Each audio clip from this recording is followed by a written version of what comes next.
조선 숙종 29년 봄, 한양에서 80리 떨어진 깊은 산골 청학동. 그날 마을 사람들은 알지 못했다. 지금 이 순간이 그들이 지켜온 500년 역사의 마지막 날이 될지도 모른다는 사실을. 새벽 인시 20여 명의 광군이 마을 어귀를 포위했다. 앞장선 자는 석 달 전 새로 부임한 변사또. 그의 손에는 한 장의 문서가 들려 있었다. 그 문서 하나가 100여 가구 500명 백성의 운명을 뒤바꿀 것이었다. 왕명이다. 즉시 모든 백성은 마을 어귀에 집결하라. 청학동 백성들은 어리둥절했다. 대체 무슨 일인가? 그들은 대대로 성실히 세금을 납부했고 단 한 번도 역모나 반역 같은 것과는 거리가 먼 순박한 농민들이었다. 하지만 변사또의 입에서 나온 말은 상상조차 할 수 없는 것이었다. 이 마을의 모든 토지는 왕실 직속 관리지로 편입된다. 금일부터 모든 백성은 관노비 신분으로 전환되며 거역하는 자는 역적으로 다스린다. 순간 마을은 공포에 휩싸였다. 할머니들은 그 자리에서 기절했고 젊은이들은 분노로 떨었다. 하지만 아무도 감히 나서지 못했다. 변사또 뒤에는 칼을 든 광군들이 늘어서 있었고 조금이라도 저항하면 역적으로 몰릴게 뻔했다. 조상 대대로 물려받은 땅, 500년을 일구어온 터전, 그 모든 것이 단 한순간에 한 장의 문서로 사라지는 순간이었다. 그때 군중 속에서 한 사람이 걸어 나왔다. 27의 젊은 선비 윤도현. 그는 헌 도포를 입고 있었지만 그 눈빛만큼은 누구보다 맑고 단호했다. 마을 사람들은 숨을 죽이고 그를 바라봤다. 윤도현은 이 마을에서 가장 가난한 집안 출신이었다. 하지만 그는 달랐다. 10살 때부터 사서삼경을 외웠고 15에 이미 과거 시험의 초시를 통과할 만큼 학문에 능통했다. 그러나 그는 관직에 나아가지 않았다. 대신 마을에 남아 억울한 송사를 해결해주고 읽지 못하는 백성들을 대신해 관아의 소지를 올려주며 누구도 돌보지 않는 약자들의 편에 섰다. 사람들은 그를 청학의 변호인이라 불렀다. 사또 날이 감히 여쭙겠습니다. 그 문서 정녕 왕명이옵니까?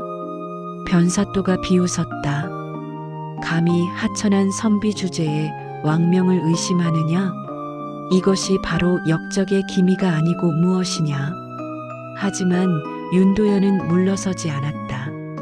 왕명이라면 당연히 승정원의 도장과 의금부의 인장이 있어야 한다.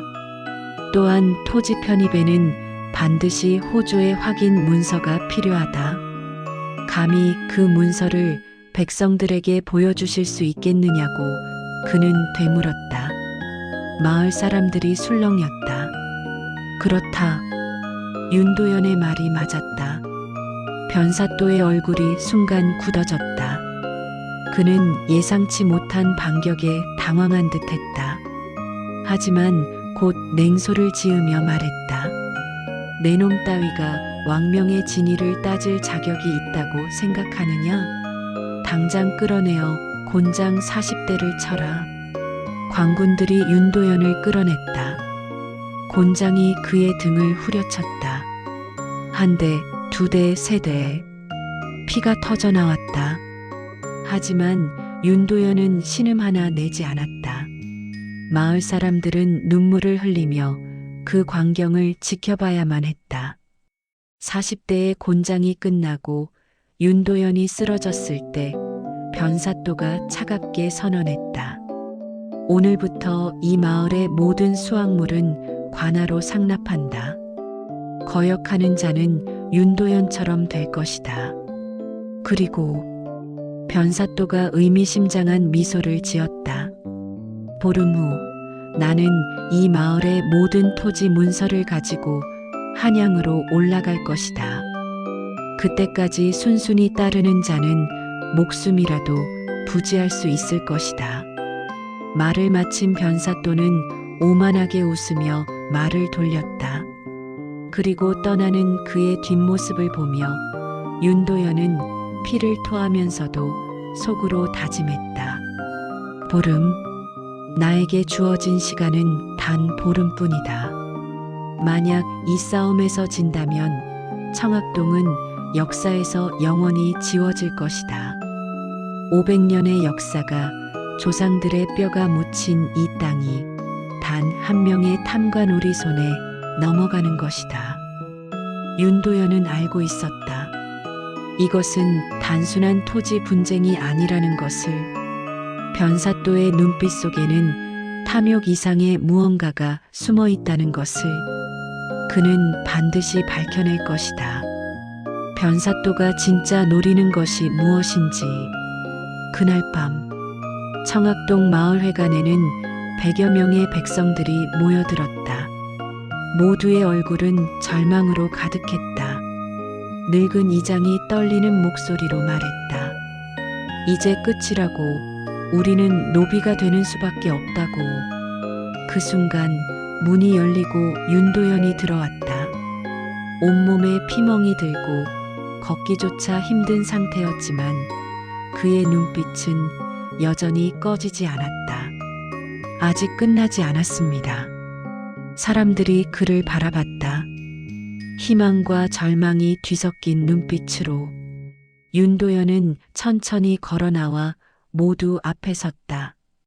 그리고 차분하지만 힘있는 목소리로 말했다. 변사또의 문서에는 분명 허점이 있다고. 정식 왕명이었다면 자신을 곤장 40대로 입막음할 이유가 없다고. 그는 무언가를 숨기고 있다고. 한 백성이 절규했다. 하지만 도연아, 우리가 무엇을 할 수 있겠느냐? 저들은 관군이고 우리는 아무 권력도 없는 백성일 뿐이다. 윤도현이 조용히 대답했다. 그렇다고 우리에게는 칼도 권력도 없다고. 하지만 우리에게는 진실이 있다고. 그리고 진실은 어떤 권력보다 강하다고. 그의 말에 마을 사람들은 조금씩 고개를 들기 시작했다. 윤도현은 계속해서 말했다. 자신에게 보름의 시간을 달라고. 자신이 변사또의 거짓을 밝혀낼 증거를 반드시 찾아오겠다고. 하지만 현실은 냉혹했다. 그날 밤부터 변사또의 탄압은 더욱 가혹해졌다. 이틀째 변사또는 마을의 곳간을 봉쇄했다. 백성들이 비축해둔 식량마저 모두 압수한 것이다. 사흘째 우물에 자물쇠를 채웠다. 물을 기르려면 변사또에게 세금을 내야 했다. 나흘째 마을 어귀에 검문소를 설치했다. 누구도 마을을 벗어날 수 없게 만들었다. 변사또는 청학동을 거대한 감옥으로 만들어가고 있었다. 윤도현은 밤마다 마을 서구를 뒤졌다. 청학동은 500년의 역사를 가진 마을이었다. 세종대왕 시절부터 이곳에 사람이 살기 시작했고 수많은 문서와 기록들이 서고에 보관되어 있었다. 윤도현은 확신했다. 분명 이 어딘가에 변사또의 거짓을 폭로할 단서가 숨어 있을 것이라고. 하지만 시간은 가혹하게 흘러갔다. 닷새째, 여섯째, 일회째.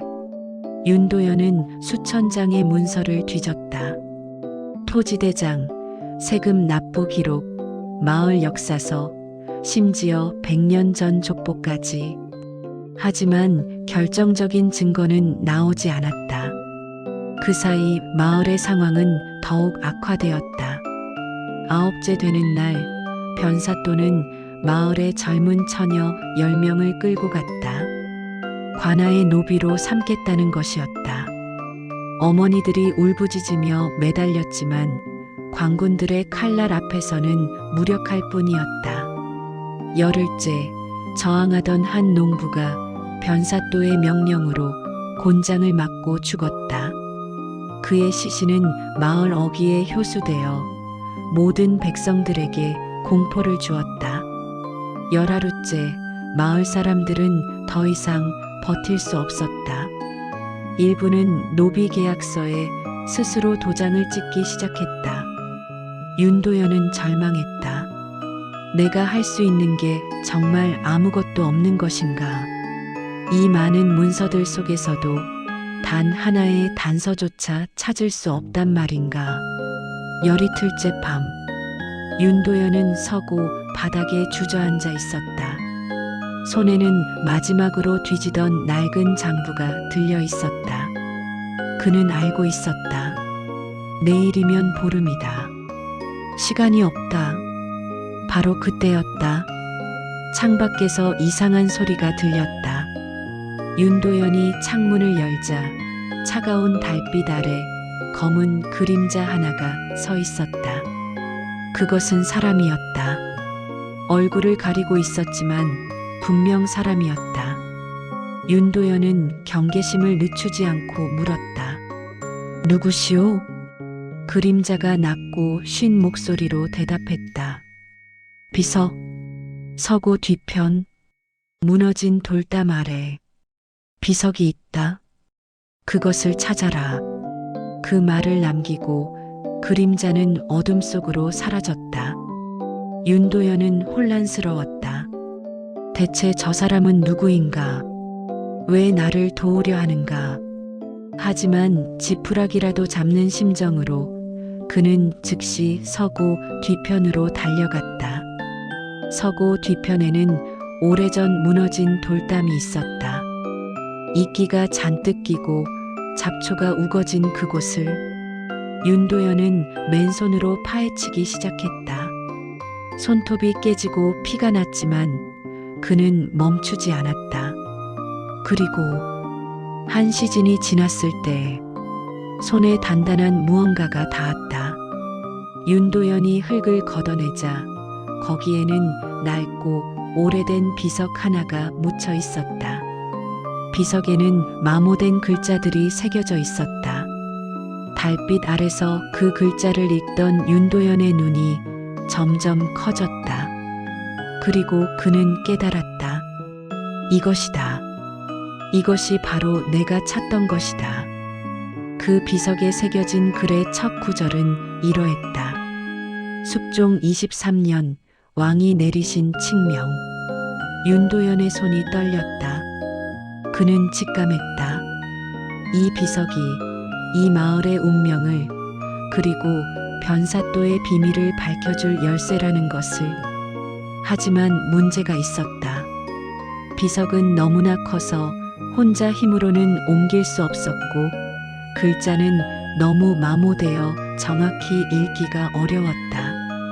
게다가 더 큰 문제는 비석 아래 무언가가 더 묻혀 있었다. 윤도현이 조심스럽게 흙을 더 파내자 거기에는 나무 상자 하나가 나타났다. 500년은 좋게 된 듯한 썩어가는 나무 상자. 그 안에는 무엇이 들어있을까? 윤도현이 떨리는 손으로 상자를 열려는 순간 저기다. 불빛이 보인다. 누군가 서고 뒤편에 있다. 변사또가 보낸 술라군이었다. 윤도현은 급하게 상자를 집어들고 어둠 속으로 뛰기 시작했다. 그의 등 뒤로 횃불을 든 광군들이 쫓아왔다. 이제 남은 시간은 단 사흘. 그리고 윤도현은 이제 도망자 신세가 되었다. 하지만 그의 손에는 상자가 있었다. 이 상자 속에 500년간 묻혀있던 진실이 변사또가 그토록 감추려 했던 비밀이 들어있을지도 모른다는 희망과 함께 윤도현은 산속 깊은 곳으로 도망쳤다. 광군들의 추격을 따돌린 그는 한참을 달린 끝에 산중 동굴 하나를 발견했다. 그곳에서 그는 겨우 숨을 돌릴 수 있었다. 손에는 여전히 그 낡은 나무 상자가 들려 있었다. 윤도현이 조심스럽게 상자를 열었다. 그 안에는 비단에 쌓인 두루마리 하나가 들어 있었다. 500년의 세월을 견뎌낸 비단은 누렇게 발해 있었지만 그 안의 문서는 놀랍게도 온전히 보존되어 있었다. 윤도현이 촛불을 켜고 두루마리를 펼쳤다. 그리고 첫 줄을 읽는 순간 그는 숨이 멎는 것 같았다. 숙종 23년 6월 왕이 청학동 백성에게 내리는 칙서.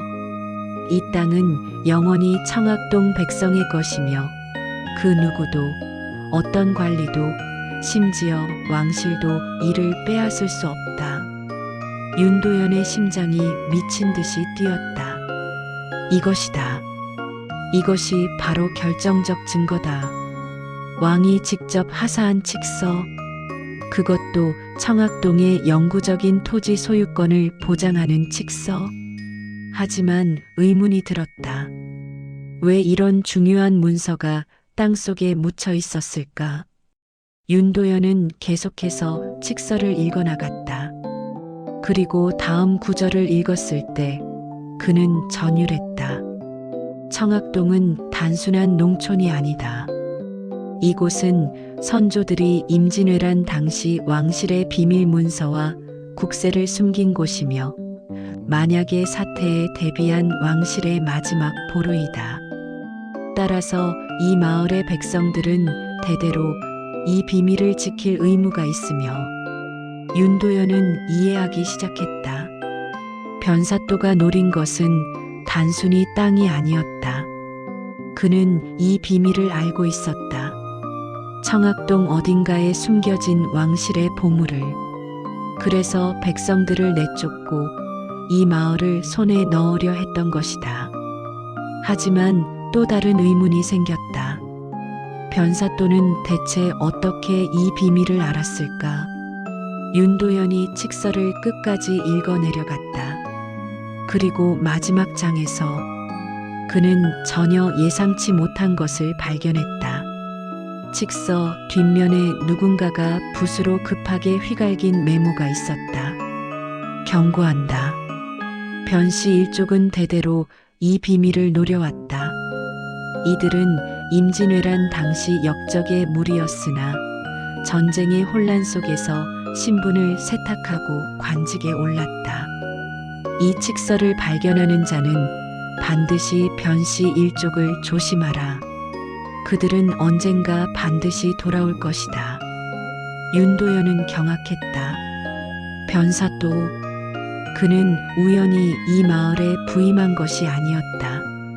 그는 처음부터 이 비밀을 알고 계획적으로 이곳에 온 것이었다. 대체 얼마나 오래전부터 그들은 이것을 노려왔을까? 10년? 100년? 아니면 윤도현의 등골에 오한이 흘렀다.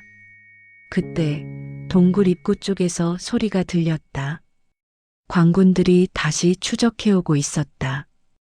그리고 그들보다 더 무서운 존재가 변사또 본인이 직접 나선 것이다.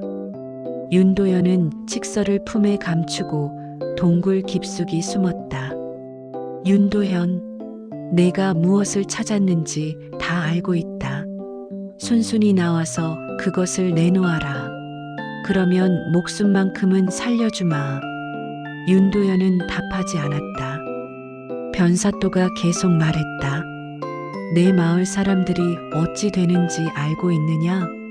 내가 나타나지 않으면 오늘 밤 자식까지 마을의 모든 남자들을 역적으로 몰아 처형할 것이다. 윤도현의 가슴이 찢어지는 것 같았다.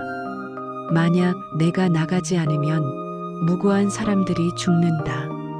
하지만 나가면 이 칙서는 변사또 손에 넘어가고 결국 모든 것이 끝난다. 윤도현은 결단을 내려야 했다. 아니다. 나는 나가지 않는다. 이 칙서는 500명 백성의 마지막 희망이다. 내가 여기서 포기하면 진짜 모든 것이 끝난다. 변사또는 한참을 기다리다가 결국 이를 갈며 말했다. 좋다. 내 놈이 그렇게 나온다면 마을로 돌아가 모두를 끌어내어라. 윤도현이 나타날 때까지 한 사람씩 목을 쳐라. 윤도현은 절규하고 싶었다. 하지만 그는 참았다. 지금은 감정에 휩쓸릴 때가 아니다. 그는 냉정해야 했다. 동굴 밖으로 나가면 죽는다. 하지만 여기 있어도 마을 사람들이 죽는다. 그렇다면 윤도현은 다른 방법을 생각해냈다. 그는 동굴을 빠져나가는 다른 출구를 찾기 시작했다. 이 산에는 오래전부터 은신처로 쓰인 동굴들이 연결되어 있다는 전설이 있었다. 임진왜란 때 백성들이 왜군을 피해 숨었던 곳이라고. 윤도현은 촛불 하나를 들고 어둠 속을 헤쳐나갔다. 시간이 얼마나 흘렀을까? 그가 거의 포기할 뻔했을 때 저 멀리 희미한 빛이 보였다. 출구였다. 윤도현은 있는 힘을 다해 그곳으로 달려갔다. 그리고 동굴을 빠져나왔을 때 그곳은 마을에서 10리 떨어진 산 반대편이었다. 윤도현은 잠시 숨을 고르며 생각했다. 이제 뭘 해야 하나? 직선은 있다. 증거는 확보했다. 하지만 누구에게 이것을 보여줘야 하나? 관하로 가면 변사또가 있다. 한양으로 올라가기에는 시간이 없다. 그 사이에 마을 사람들은 모두 죽을 것이다. 윤도현은 절망에 빠졌다. 바로 그때였다. 저 멀리 산길 아래에서 횃불 행렬이 보였다. 누군가가 이쪽으로 오고 있었다. 윤도현은 경계했다. 혹시 또 변사또의 부하들인가? 하지만 가까이 다가오는 그 행렬을 보고 그는 눈을 의심했다. 행렬의 선두에는 화려한 관복을 입은 한 사람이 말을 타고 있었다. 그리고 그의 손에는 암행어사의 상징인 마패가 들려 있었다. 윤도현의 심장이 미친 듯이 뛰었다. 암행어사, 왕이 직접 파견한 비밀 감찰관, 바로 이 사람이다. 이 사람에게 칙서를 보여주면 윤도현은 주저없이 산을 내려가 길을 막아섰다. 어사나리, 잠깐만 기다려 주시옵소서. 행렬이 멈췄다. 암행어사가 말에서 내려 윤도현을 바라봤다. 그의 눈빛은 날카로웠지만 어딘가 자비로웠다. 내가 누구냐? 소인은 청학동의 선비 윤도현이옵니다. 날 있게 보여드릴 것이 있사옵니다. 이것은 왕의 칙서옵니다. 윤도현이 떨리는 손으로 칙서를 꺼냈다. 암행어사의 눈빛이 변했다. 그는 칙서를 받아들고 횃불 아래서 천천히 읽기 시작했다. 그리고 그의 얼굴은 점점 굳어져 갔다. 한참을 읽던 암행어사가 입을 열었다. 이것이 정령 진짜라면 이것은 엄청난 일이다. 천만다행으로 나리를 만났사옵니다. 지금 청학동에서는 변사또가 이 칙서를 숨기기 위해 무고한 백성들을 죽이려 하고 있사옵니다. 암행어사의 눈빛이 차갑게 변했다. 변사또라고 했느냐? 그리고 그가 의미심장한 말을 했다. 사실 나는 변사또를 감찰하기 위해 이곳에 온 것이다. 한양의 그자의 비리에 대한 첩보가 들어왔기 때문이지. 하지만 이 칙서가 진짜라면 이것은 단순한 비리가 아니라 영모다. 윤도현은 희망을 보았다. 드디어 끝날 수 있다. 이 악몽 같은 상황이. 하지만 암행어사가 갑자기 뒤를 돌아보며 말했다. 일단 이 칙서의 진위를 확인해야 한다. 나와 함께 청학동으로 가자. 윤도현이 고개를 끄덕이려는 순간 그의 뇌리를 스친 하나의 생각. 잠깐, 무언가 이상하다. 암행어사가 이렇게 쉽게 나를 믿는다고? 그것도 길 한복판에서 만난 낯선 선비의 말을. 윤도현이 본능적으로 한 걸음 뒤로 물러섰다. 그리고 암행어사의 얼굴을 다시 자세히 봤다. 그 순간 달빛 아래서 암행어사의 얼굴 한쪽에 작은 흉터가 보였다. 그 흉터는 윤도현이 어디선가 본 적이 있는 윤도현의 머릿속에 기억이 번개처럼 스쳤다. 며칠 전 관아에서 변사또 옆에 서 있던 측근 중 한 명. 그 사람의 얼굴에도 똑같은 흉터가 있었다. 그리고 그 측근은 변사또의 친동생이라는 소문이 윤도현의 온몸에 소름이 돋았다. 이 사람은 가짜 암행어사다. 윤도현은 즉시 뒤로 물러나며 소리쳤다. 내 놈은 가짜다. 진짜 암행어사가 아니야.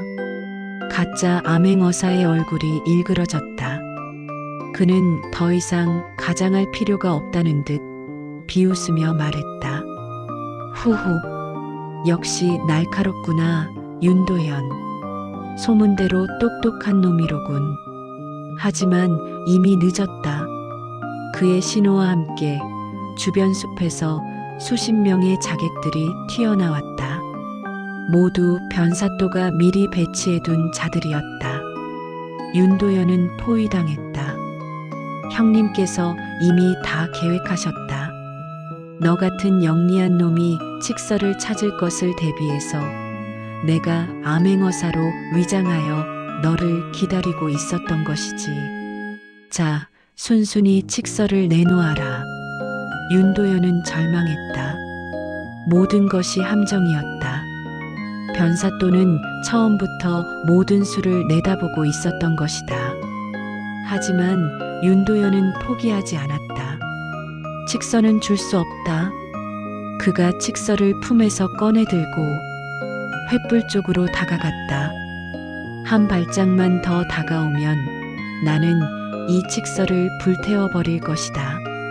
가짜 암행어사의 얼굴이 창백해졌다. 미친놈.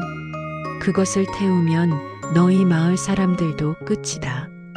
이미 끝났다. 이 칙서가 내 놈들 손에 들어가면 너희는 증거를 인멸하고 결국 마을 사람들을 모두 죽일 것이다. 차라리 칙서를 태워버리면 적어도 너희는 이 마을에서 찾던 것을 영원히 얻지 못할 것이다. 긴장된 대치가 이어졌다. 바로 그때 어둠 속에서 화살 하나가 날아와 가짜 암행어사의 어깨를 꿰뚫었다. 그가 비명을 지르며 쓰러졌다. 동시에 사방에서 진짜 관군들이 나타났다. 그리고 그들의 선두에는 진짜 암행어사가 서 있었다. 역적들을 모두 체포하라. 순식간에 상황이 역전되었다.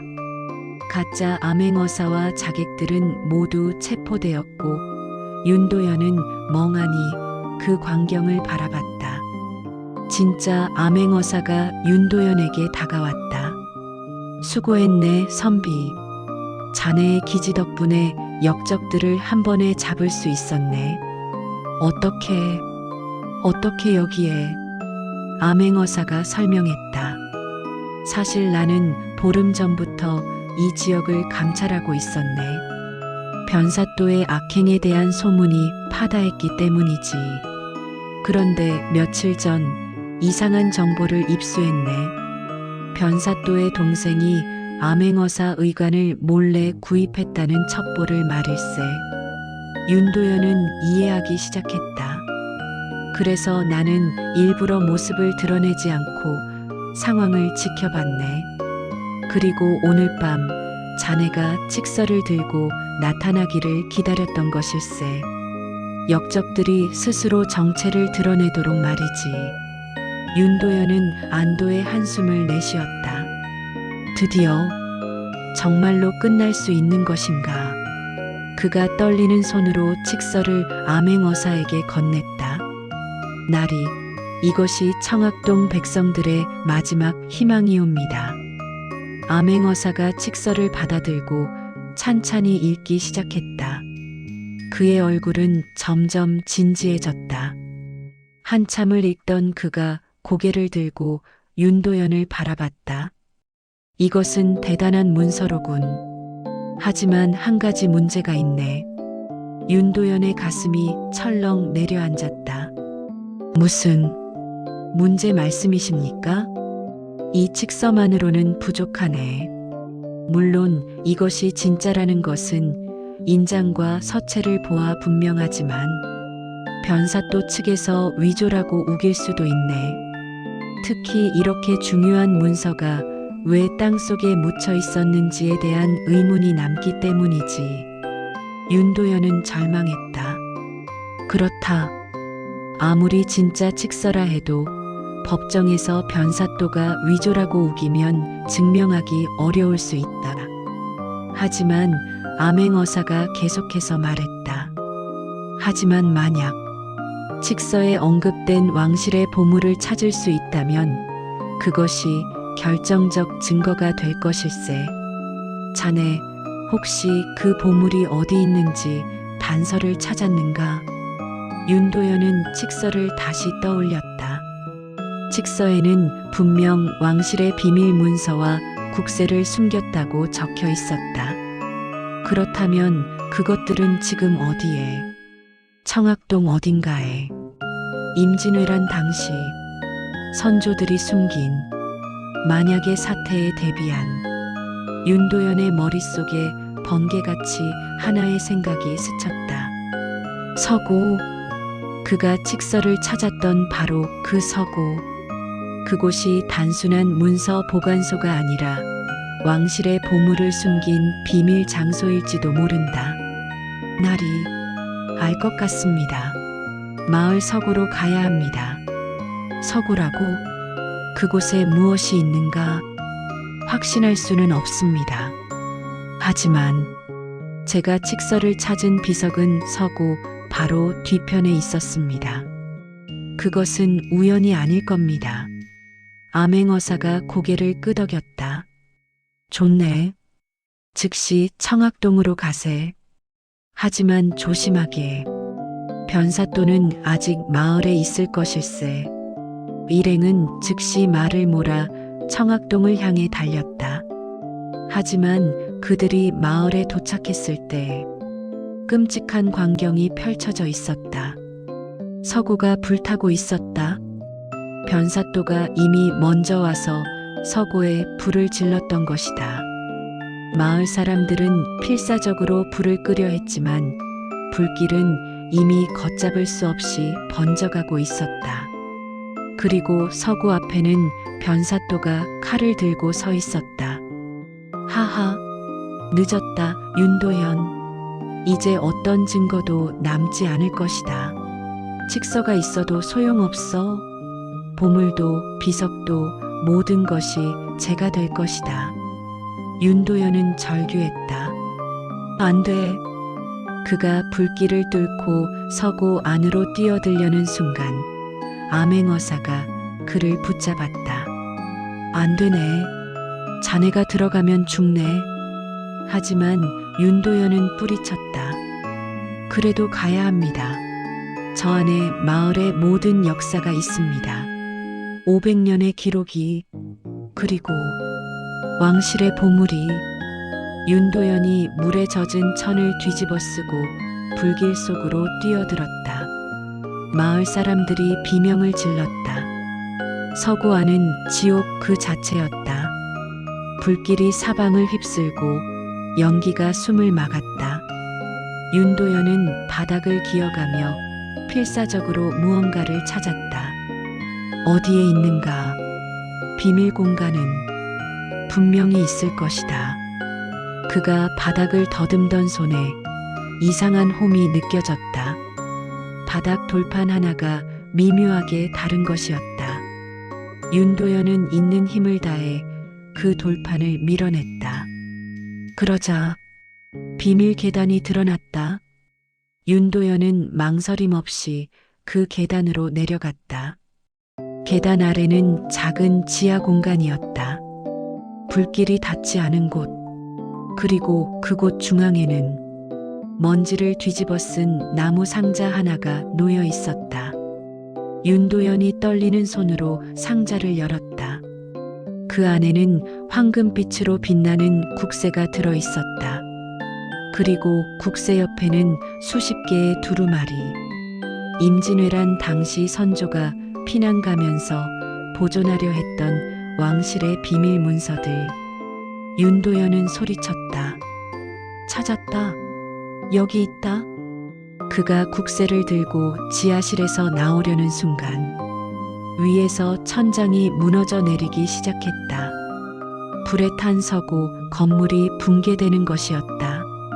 윤도현은 국새와 문서들을 품에 안고 필사적으로 계단을 올라갔다.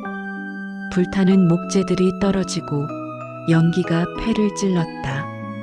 그의 온몸은 화상을 입었지만 그는 멈추지 않았다. 그리고 마지막 힘을 다해 서고 밖으로 뛰쳐나왔다. 바로 그 순간 서고 건물이 완전히 붕괴되었다. 윤도현은 바닥에 쓰러졌다. 하지만 그의 손에는 여전히 국새가 들려 있었다. 마을 사람들이 환호성을 질렀다. 암행어사가 달려와 윤도현을 부축했다. 그리고 그의 손에서 국새를 받아들었다. 달빛 아래 빛나는 국새를 본 순간 모든 이들은 숨을 멈췄다. 그것은 진짜였다. 수백 년 동안 전설로만 전해지던 선조 임금의 비상국새. 그리고 이것이 바로 칙서의 진실을 증명하는 결정적 증거였다. 변사또는 그 광경을 보고 무릎이 꺾였다. 그는 알고 있었다. 이제 모든 것이 끝났다는 것을.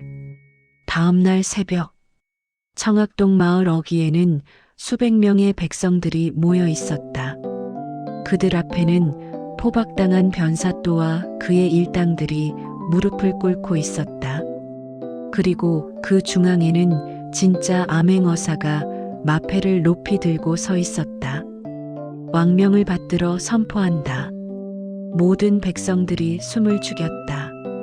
청학동 사또 변덕수는 왕명을 사칭하고 무고한 백성의 재산을 강탈하려 했으며 왕실의 보물을 빼앗으려 한 대역죄인이다. 또한 그의 일족은 대대로 역적의 무리로서 임진왜란 당시의 반역에도 연루되어 있었음이 밝혀졌다. 백성들이 웅성거렸다. 변사또는 고개를 떨구고 있었다. 암행어사가 계속해서 선포했다. 변덕수와 그 일당은 즉각 파면되며 한양으로 압송되어 왕 앞에서 신문을 받을 것이다. 그리고 암행어사가 윤도현을 바라보며 말했다. 이 사건을 밝혀낸 청학동의 선비 윤도현에게 왕께서 특별한 포상을 내리실 것이다. 마을 사람들이 환호했다. 하지만 윤도현은 조용히 고개를 저었다. 나리, 저는 포상이 필요 없습니다. 다만 그가 마을 사람들을 바라보며 말했다. 이 마을 사람들이 대대로 물려받은 땅을, 그리고 그들의 자유를 지킬 수 있다면 그것이 제게는 가장 큰 보상이옵니다. 암행어사가 미소 지으며 말했다. 물론일세. 왕의 칙서가 엄연히 존재하니 청학동의 모든 토지는 영구히 이 마을 백성들의 것일세. 그 누구도 어떤 관리도 이를 빼앗을 수 없네. 백성들의 환호가 하늘을 찔렀다.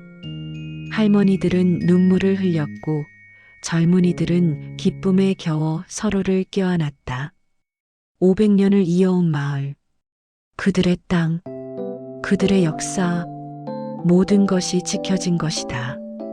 암행어사가 국새와 칙서를 정중히 들어 올렸다. 이 국새와 문서들은 한양으로 가져가 왕께 보고하겠네. 청학동이 단순한 농촌이 아니라 왕실의 비밀을 지켜온 충성스러운 마을이었다는 사실을 왕께서 아시면 분명 크게 기뻐하실 것일세. 그리고 그가 윤도현에게 말했다.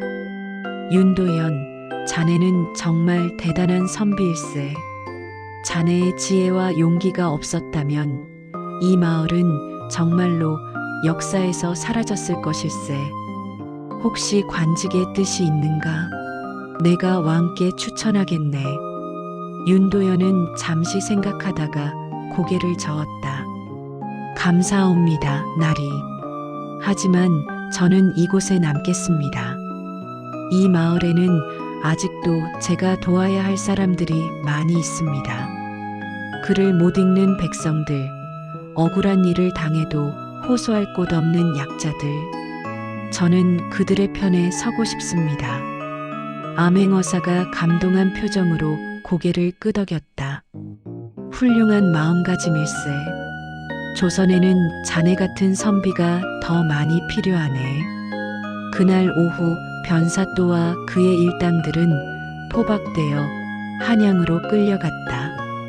그들이 떠나는 길을 바라보며 마을 사람들은 비로소 안도의 한숨을 내쉬었다. 악몽이 끝났다. 그리고 새로운 시작이 열렸다. 그날 밤 마을 사람들은 작은 잔치를 벌였다.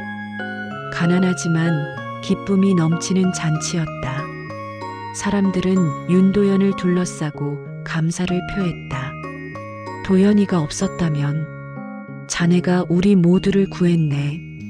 정말 고맙네. 윤도현은 쑥스럽게 웃으며 대답했다. 제가 한 것은 아무것도 없습니다. 다만 조상님들이 남겨주신 진실을 찾았을 뿐입니다. 그때 노인 한 분이 조용히 다가왔다. 마을에서 가장 나이가 많은 구로 어르신이었다. 그가 떨리는 목소리로 말했다. 도연아, 사실은 말이야. 나도 몰랐네. 우리 마을에 그런 비밀이 있었다는 것을. 대대로 전해 내려오는 이야기에 청학동은 특별한 곳이라는 말만 있었는데 정말 그게 사실이었구나. 다른 노인이 거들었다. 그러게 말일세. 우리는 그저 평범한 농사꾼이라고만 생각했는데 우리 조상님들이 왕실의 보물을 지킨 수호자들이었다니. 마을 사람들은 새삼 자부심을 느꼈다. 그들은 단순한 백성이 아니었다. 500년간 왕실의 비밀을 지켜온 충성스러운 수호자들이었던 것이다. 그 후 며칠간 청학동에는 평화가 찾아왔다.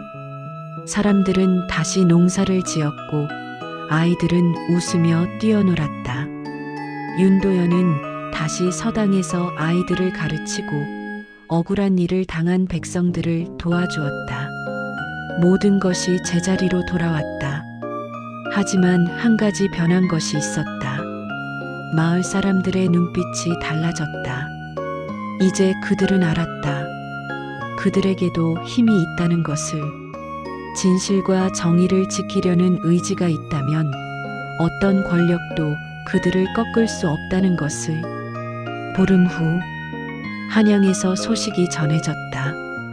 왕은 윤도현의 공을 크게 치하하며 청학동 전체에 특별한 은전을 내렸다.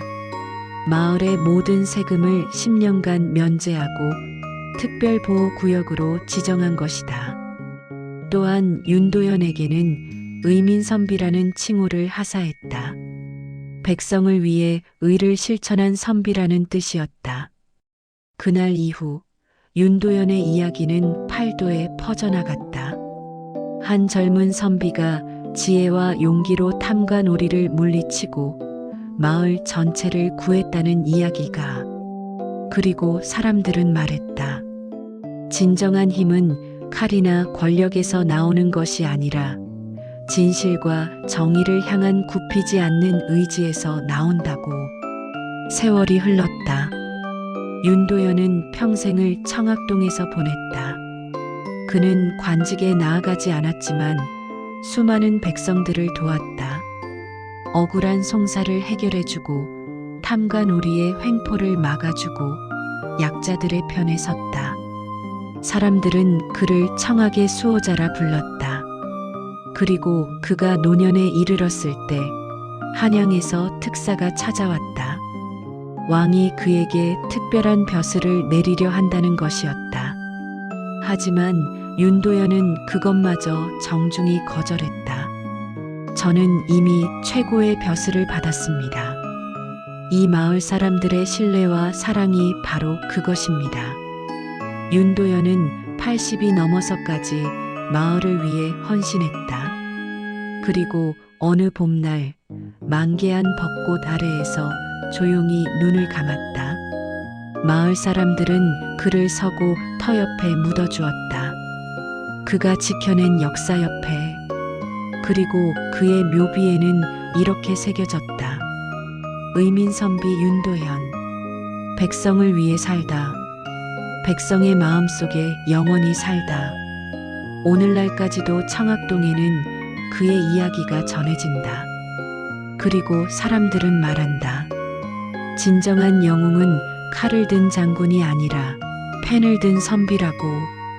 진정한 힘은 권력이 아니라 정의를 향한 한 사람의 굽히지 않는 의지라고.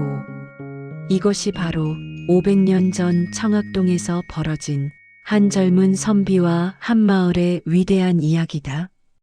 그리고 이 이야기는 우리에게 묻는다. 만약 당신이 윤도현의 자리에 있었다면 당신도 그와 같은 선택을 할 수 있었을까? 끝까지 진실을 포기하지 않고 마지막까지 정의를 위해 싸울 수 있었을까? 역사는 말한다. 한 사람의 용기가 세상을 바꿀 수 있다고. 그리고 그 용기는 특별한 사람만의 것이 아니라 진실을 믿고 정의를 향해 한 걸음 내딛는 모든 평범한 사람들의 것이라고. 청학동의 봄은 오늘도 아름답다. 그리고 윤도현의 정신은 오늘도 그곳에 살아있다. 영원히.